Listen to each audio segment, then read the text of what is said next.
கிழவனும் முதலையும். ஒரு புதிய கதை. ஒரு நாள் ஒரு முதியவர் ஆற்றின் அருகே இருந்த ஒரு மரத்தில் மகிழ்ச்சியுடன் ஊஞ்சலாடிக் கொண்டிருந்தார். ஒரு முதலை வந்து, கிழவனே, நீ எனக்கு உதவ முடியுமா? உன்னைப் போல மரங்களில் ஏறுவது எப்படி என்று நானும் கற்றுக்கொள்ள விரும்புகிறேன் என்று கேட்டது. முதியவர் சிரித்துக்கொண்டே, ஆனால் முதலைகளால் மரங்களில் ஏற முடியாது.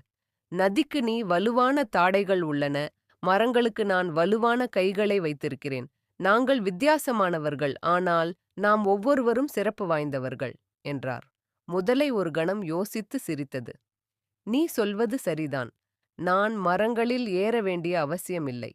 நான் யாரையும் விட நன்றாக நீந்த முடியும். அன்றிலிருந்து முதியவரும் முதலையும் நண்பர்களானார்கள். கிழவன் முதலைக்காக ஆற்றில் பழங்களை வீசினான். முதலை முதியவருக்கு ஆற்றின் குறுக்கே சவாரி செய்தது. ஒழுக்கம். ஒவ்வொருவருக்கும் வெவ்வேறு திறமைகள் உள்ளன. மற்றவர்களை பின்பற்றாதே. உன் சொந்த பலத்தைப் பற்றி பெருமை